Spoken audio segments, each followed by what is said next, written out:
Good morning students. Last time organ specific and tissue specific हमने disease देखे थे। Now अब क्वेश्चंस करते हैं कुछ। पर why is it is difficult to make a antiviral drugs means medicine. वो कह रहा है एंटीवायरल जो ड्रग्स होती हैं उनको बनाना मुश्किल क्यों होता है। कारण ये है बच्चों, it is because virus are not made up of cells. ये सेल से नहीं बना होता। एक्चुअल में वायरस होते ही डेड हैं। ये जब किसी लिविंग ऑब्जेक्ट के लिविंग सेल के अंदर एंटर करते हैं तो ये जिंदा हो जाते हैं। साइंटिस्ट भी आज तक ये पता नहीं कर पाए कि वायरस लिविंग है या डेड है। आउटसाइड द बॉडी ये डेड है, इनसाइड जैसे ही अंदर घुसता है ये सेल के वैसे ये जिंदा उठता है, तभी ये खतरनाक ज़्यादा है। तो क्या होता है, because virus are not made up of cells, once they enter the cell of the human body they multiply by using cellular resources of human. ये हमारे ही रिसोर्सेज का यूज़ करते हुए कई गुना बढ़ जाते हैं। Therefore there are very few virus specific target to aim it. इसका मतलब अगर हमें कोई टैबलेट लेनी है तो उसके लिए टारगेट ही नहीं मिलता किसको मारना है, क्योंकि वो हमारे सेल ही मरेंगे। And since they are use human machinery the drug might be interfere with the human biochemical cell. अगर कोई दवाई लेंगे तो वो हमारे ही सेल्स के लिए प्रॉब्लम कर जाएगी, दस इफेक्ट द पेशेंट, जिससे कि पेशेंट्स को भी दिक्कत होगी। फिर आता है why are antibiotics are not effective against viral disease. Antibiotic जो होती हैं वो बैक्टीरियल डिजीज़ के लिए होती हैं, वो वायरल वाले केस में क्यों लेने का कोई फ़ायदा नहीं। The mode of action of antibiotic is the block the pathway of microbes. Antibiotic क्या करता है, ब्लॉक करता है रास्ता बैक्टीरिया का। But viruses are not made up of true cells, क्योंकि वायरस तो ऊपर जैसे आपने देखा कि ट्रू सेल से बना ही नहीं है। They are do not have biochemical mechanism of their own. उनका अपना कोई सिस्टम ही नहीं, वो तो ह्यूमन सिस्टम की ओर चल रहे हैं। That's why they remain unaffected by the antibiotics. इसलिए एंटीबायोटिक खा भी लोगे वायरल डिजीज़ के अंदर उसका कोई फ़र्क नहीं पड़ने वाला।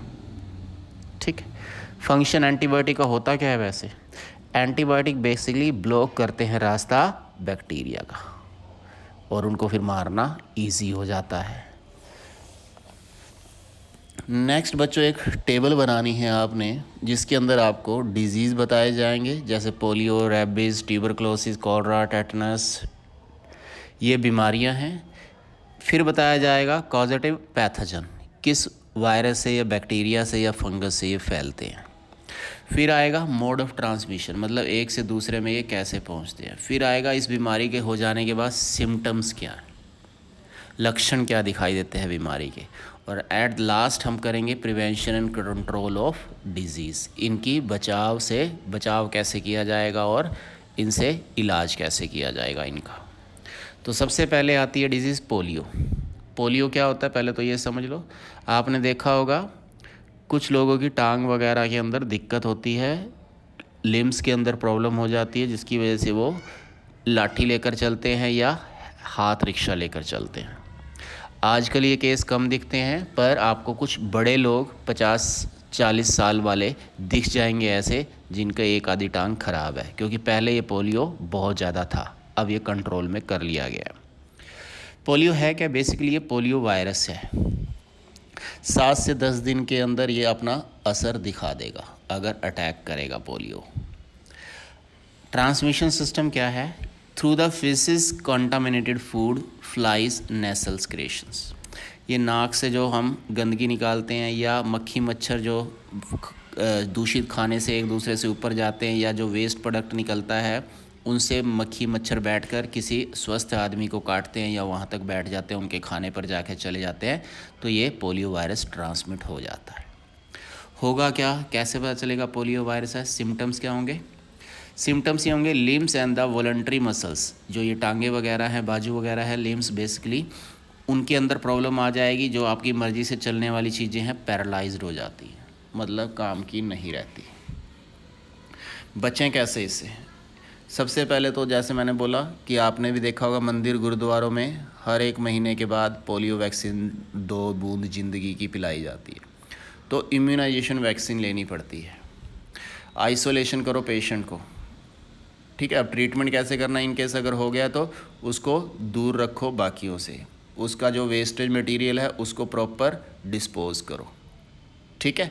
घर के अंदर मच्छर मक्खी बंद करो। फिर दूसरी बीमारी है रैबिज़। रैबिज़ ये वायरस वाली ही है।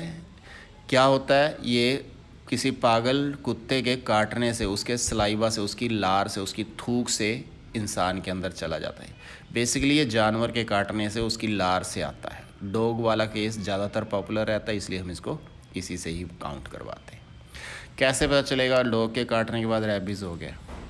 हेडेक होएगा, बहुत ज़्यादा तेज़ बुखार चलेगा, मुंह से लार निकलनी शुरू हो जाएगी और पानी से बहुत ज़्यादा डर लगना शुरू हो जाएगा। पानी देखते ही जिसको डर लग जाए समझ लो उसको हाइड्रोफोबिया यानी उसको रैबिज़ के लक्षण है।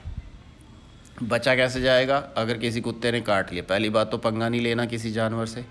फिर भी अगर काट लिया है तो इम्यूनाइजेशन ऑफ डॉग वैक्सीन मिलती है, इंजेक्शन होते हैं इसके, सीरीज़ ऑफ 5 इंजेक्शन, वो आपको हॉस्पिटल्स में लगवाने पड़ेंगे जाकर। फिर आती है ट्यूबरक्लोसिस। ये माइक्रोबैक्टीरियम ट्यूबरक्लोसिस से होगा। ये बैक्टीरियम यानी वैक्सीन है। कैसे फैलता है ये? जो नाक वगैरह से, जो थूक वगैरह से, जो बलगम वगैरह पेशेंट की होती है, ऐसे अगर फेंक दोगे सड़कों पर, थूकते चले जाते हैं लोग, उनकी वजह से फैलती है। सिम्टम्स क्या दिखेंगे इससे? इन्फेक्शन इन लंग्स, आपके फेफड़े वगैरह, कफ, सेप्टम कंटेन ब्लड, थूक में से खून आना शुरू हो जाएगा, बलगम आनी शुरू हो जाएगी, चेस्ट में पेन होना शुरू हो जाएगा। तो पेशेंट को अलग से रखो, उसका जो भी मटेरियल है, मलमूत्र है, उसको प्रॉपर डिस्पोज करवाओ, ठीक है। और BCG की वैक्सीनेशन और एंटीबायोटिक दी जाती है। इस केस के अंदर ट्यूबरक्लोसिस कंट्रोल होता है। कॉलरा वगैरह कैसे होगा? विब्रियो कॉलरी, ये किस तरह से होगा? Contamination of food and water. ज़्यादातर बाढ़ वगैरह जहाँ आती है वहाँ पर कॉलरा वगैरह फैल जाता है, क्योंकि ये गंदे पानी से, गंदे खाने से होता है। कैसे पता चलेगा? सिम्टम्स क्या होंगे? वॉमिटिंग आएगी, डायरिया हो जाएगा, लूज़ मोशन हो जाएंगे, स्टूल बिल्कुल पतले चावल के पानी की तरह नज़र आना शुरू हो जाएगा। इसका मतलब कॉलरा है। कैसे बचेंगे? अच्छा खाना खाओ, बॉइल्ड वाटर खाओ, बॉइल्ड वाटर पियो, अच्छा पानी पियो, डिस्पोजल प्रॉपर तरह से हो वेस्ट मटेरियल का, ताकि वो पानी के साथ ना मिल पाए, जिससे कि सही ढंग से प्रिवेंशन हो पाए। टेटनस वगैरह आपने देखा होगा, ठीक है। टेटनस वगैरह के केस के अंदर क्या होता है? क्लोस्ट्रीडियम टेटनई, इससे होता है, फैलता है। डायरेक्ट एंट्री होती है इस पैथोजन की हमारे घाव के थ्रू। जैसे हम चोट लग जाती है या लोहे की कोई चीज़ लग जाती है, सड़क पर मिट्टी वाली झरीटें लग जाती हैं, खून निकल जाता है, तो उनमें से, वाउंड में से ये एंटर कर जाता है पैथोजन। पेनफुल होता है, कंट्रैक्शंस हो जानी शुरू हो जाती है।